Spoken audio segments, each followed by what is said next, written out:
अब हम कर रहे हैं द ट्रायंगल ऑफ मीनिंग। ये आई ए रिचर्ड्स नाम के एक बहुत अच्छे प्रैक्टिकल क्रिटिसिज्म के लिए वो फेमस हैं। हम 20th सेंचुरी के जो क्रिटिक्स वगैरह देखेंगे उसमें हम ये प्रैक्टिकल क्रिटिसिज्म न्यू क्रिटिसिज्म के नाम से देखेंगे, उसमें इनका नाम आएगा। तो आई ए रिचर्ड्स। भाषा में हम मन में कुछ सोचते हैं, हमने जो सोचा उसका एक इमेज हमारे पास होता है। सेम सेम चीज दूसरा व्यक्ति सोचता है, उसके मन में एक अलग ही इमेज होता है।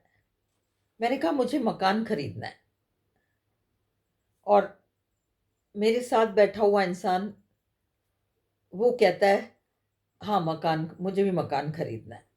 अब मकान मैंने भी कहा है, उसने भी कहा है, सिंबल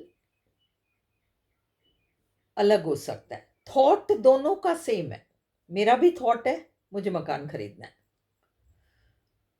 दूसरे व्यक्ति का भी थॉट है मुझे मकान खरीदना है। मुझे मकान खरीदना है थॉट है, पर जब मैंने कहा मुझे मकान खरीदना है तो मेरे मन में एक इमेज आया, किस तरीके का मकान। तो मैंने एक पर्टिकुलर टाइप का मकान सोचा, सामने वाले ने कहा मुझे मकान खरीदना है, उसके मन में जो इमेज आया वो बिल्कुल ही अलग हटकर आया। शायद मैंने सोचा हो कि 3 कमरे का मकान, सामने वाले ने ये सोचा हो कि नहीं 5 कमरे का मकान, ऐसा होना चाहिए, बगीचा भी होना चाहिए, ये भी होना चाहिए, वो भी, और मैंने एक अलग ही टाइप की मकान की कल्पना की है। तो सिंबल HOUSE, ये सिंबल है, हाउस खरीदना है। मैंने भी यही कहा, मेरा थॉट है, मैं I want to buy a house. सामने वाला कहता है I want to buy a house, thought same है। HOUSE सिंबल भी सेम है, पर रेफरेंट अलग है। मेरा 3 कमरे का मकान जिसमें बगीचा वगीचा, ये झंझट मुझे नहीं चाहिए। बस मेरे मकान में एक अच्छा सा क्लासरूम हो और मेरे रहने लायक खूब जगह हो, और सामने वाले की कल्पना कुछ और है, रेफरेंट अलग हो गया। तो ये है triangle of meaning. Meaning in तीनों चीजों से आती है। The triangle of meaning is a model of communication that indicates the relationship between a thought, I want to buy a house, thought, symbol HOUSE, and referent। मैंने कहा 3 कमरे का मकान जिसमें क्लासरूम हो, बगीचा वगीचा नहीं हो।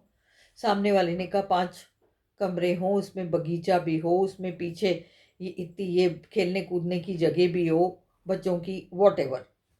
रेफरेंट अलग हो गए। इट अपीयर्ड, ये ट्रायंगल ऑफ मीनिंग कहाँ छपा?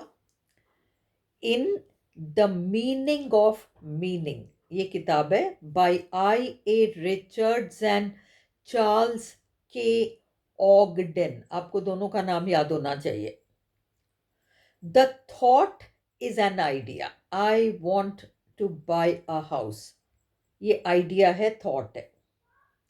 The symbol is the word that represents the thought, HOUSE. The referent is the actual object और idea, 3 कमरे का मकान, 5 कमरे का मकान, 1 कमरे का मकान, to which the symbol refers। तो हम दोनों अगर एक साथ मकान देखने जाएं कि चलो अपन एक प्रॉपर्टी डीलर को पकड़ते हैं, मकान तुमको भी देखना है, मकान मुझे भी देखना है, तो ये तो उलझन हो जाएगी, क्योंकि मुझे तो कुछ और ही चाहिए, अगली को कुछ और चाहिए, अगले को कुछ और चाहिए, रेफरेंस अलग है। थॉट और सिंबल सेम होने से कुछ नहीं हुआ, रेफरेंट अलग हो गया। Example, Tom and Ann think about getting a dog. Thought, I want to get a dog, thought तो सेम है। सिंबल है DOG।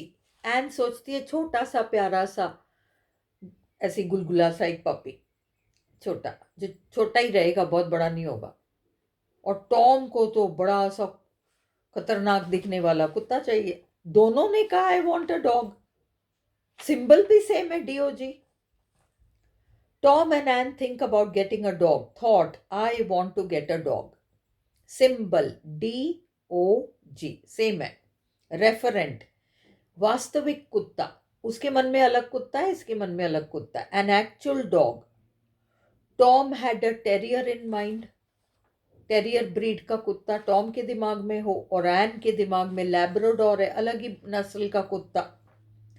Both use the same symbol but their references were very different.